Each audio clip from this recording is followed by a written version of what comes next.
যে বিকাশ, তৎসঙ্গে এই ত্রিপুরা রাজ্যের উত্তর পূর্বাঞ্চলের মধ্যে ছোট্ট রাজ্য, পার্বত্য রাজ্য ত্রিপুরাকে উন্নয়নের জন্য আমাদের দেশের যশস্বী প্রধানমন্ত্রী যেভাবে আমাদের এই রাজ্যের উন্নয়নের জন্য সহায়তা করেছেন মোদিজির নেতৃত্বে, এবং আমাদের এই রাজ্যের সরকার, ভারতীয় জনতা পার্টির সরকার, মানুষের জন্য, সমাজের প্রত্যেকটা অংশের, গরিব মেহনতি মানুষই হোক, শ্রমজীবী মানুষই হোক, আর রাজ্যের কৃষক সমাজই হোক, প্রত্যেকটা সমাজের প্রত্যেকটা ব্যক্তির জন্য যে কাজগুলি করেছে আমাদের সরকার, তার নিরিখে দাঁড়িয়ে আমি আপামর জনসাধারণের কাছে,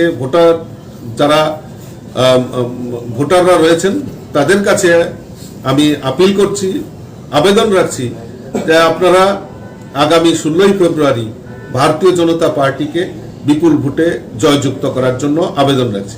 পাশাপাশি আমাদের যারা একনিষ্ঠ কার্যকর্তা, দেবদুর্লভ কার্যকর্তা, যারা অক্লান্ত পরিশ্রম, বিগত আমাদের প্রায় 5 বছর ধরে যারা অক্লান্ত সংগঠনের জন্য কাজ করছেন, বিশেষ করে এই নির্বাচনকে সামনে রেখে বিগত 6 মাস ধরে আমাদের নির্বাচনী রণকৌশলকে সার্থক করার জন্য বিগত 6 মাস ধরে যে অক্লান্ত পরিশ্রম করছেন, আজকে তারা খুব আনন্দিত।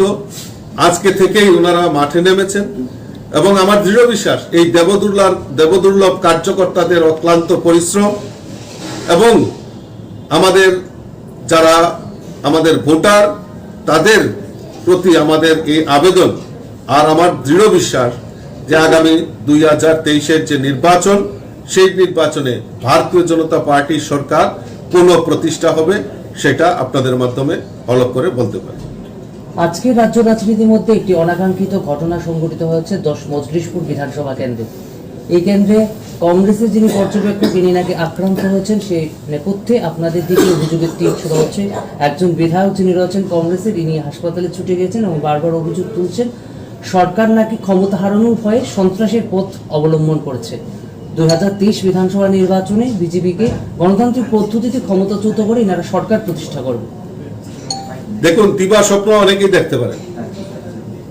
আজকে ভারতীয় জনতা পার্টির যে কাজ মানুষের জন্য, সমাজের জন্য আমাদের দেশের প্রধানমন্ত্রী নরেন্দ্র মোদীজি কাজগুলি করেছেন এবং আমাদের রাজ্য সরকার যে কাজগুলি করেছেন, আমি সেই কথা পুনরাবৃত্তি করছি না, তা দেখে আতঙ্কগ্রস্ত হয়ে গেছেন। কারণ ভারতীয় জনতা পার্টির সংগঠন শক্তিশালী, একদম পৃষ্ঠা প্রমুখ পর্যন্ত ভারতীয় জনতা পার্টির সংগঠন রয়েছে। তার নিরিখে দাঁড়িয়ে ভারতীয় জনতা পার্টি আত্মবিশ্বাসের সঙ্গে বলতে পারে যে ভারতীয় জনতা পার্টি সরকার 2023-এ পুনঃপ্রতিষ্ঠা হবে। আজকে তারা ওই কংগ্রেস আর কমিউনিস্টরা আতঙ্কগ্রস্ত হয়ে তারা জোর করে আগামী বিধানসভা নির্বাচনের লড়াইয়ের স্বপ্ন, দিবা স্বপ্ন দেখছেন বিজেপিকে ক্ষমতাচ্যুত করা। এটা দিবা স্বপ্ন হবে, কারণ মানুষ এই জোট কোনোদিনও মেনে নেবে না। কারণ বিগত দিনে আমরা দেখেছি এই রাজ্যের বুকে কমিউনিস্টরা শাসন করেছে 25টা বছর। এখন যারা কংগ্রেসের নেতৃত্ব দিচ্ছে তাদের চেহারা ত্রিপুরা রাজ্যের মানুষ ভালো করে জানে।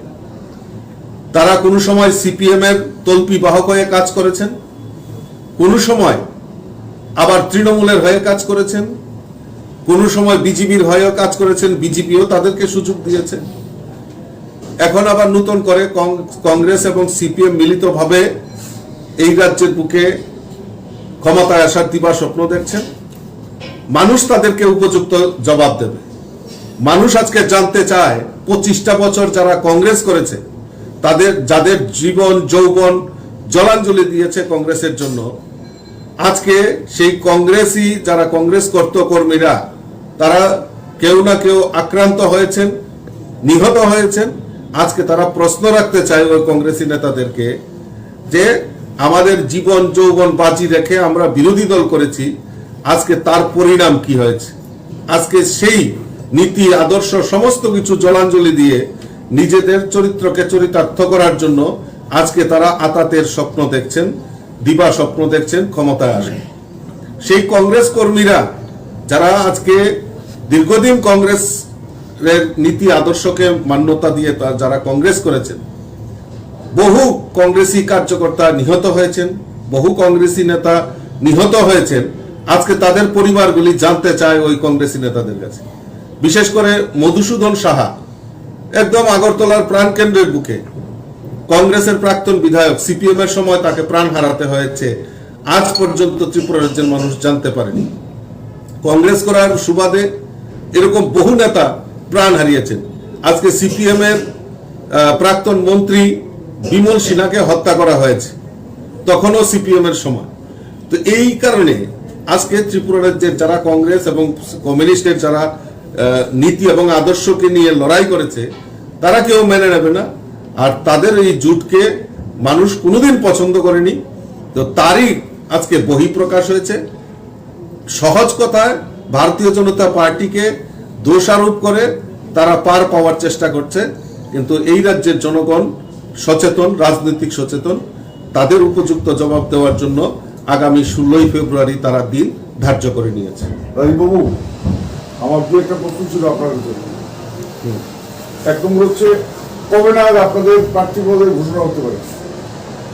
দেখুন, আমাদের পার্লামেন্টারি বোর্ড রয়েছে, রাষ্ট্রীয় সভাপতির নেতৃত্বে সেখানে পার্লামেন্টারি বোর্ড রয়েছে।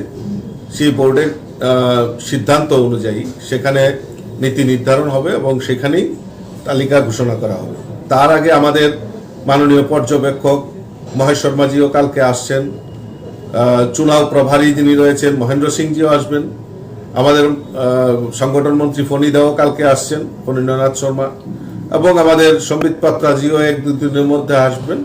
এবং সব আলোচনার মাধ্যমে সকলকে নিয়ে এবং সমস্ত স্তরের কার্যকর্তাদের নিয়ে আলোচনার মাধ্যমেই আমরা প্রার্থী তালিকা ঘোষণা করব। আচ্ছা, প্রার্থী তালিকা চয়নের বিষয়ে আপনারা কোন কোন জিনিসটার উপর বেশি জোর দেবেন? সেই ধরেন, গাছ থেকে পড়লে তার একজনকে প্রার্থী করা হবে না। কাউকে যদি প্রার্থী করা হয়, এর জন্য কি কি বিষয়ের উপর আপনি জোর দেবেন? দেখুন, ভারতীয় জনতা পার্টি কার্যকর্তাদের পার্টি। ভারতীয় জনতা পার্টিতে সব নিষ্ঠাবান কার্যকর্তাদের অবশ্যই মূল্যায়ন আছে, এবং যারা দীর্ঘদিন ধরে ভারতীয় জনতা পার্টির হয়ে কাজ করেছেন, বিগত দিনে কাজ করেছেন, এবং প্রার্থী চয়নের ক্ষেত্রে যারা এই সমাজের জন্য, এই রাষ্ট্রের জন্য, এই রাজ্যের জন্য যারা কাজ করবে তাদেরকেই প্রাধান্য দেওয়া হবে। এমনি প্রবীণ চান্স পেতে পারে নাকি? একদম একদম।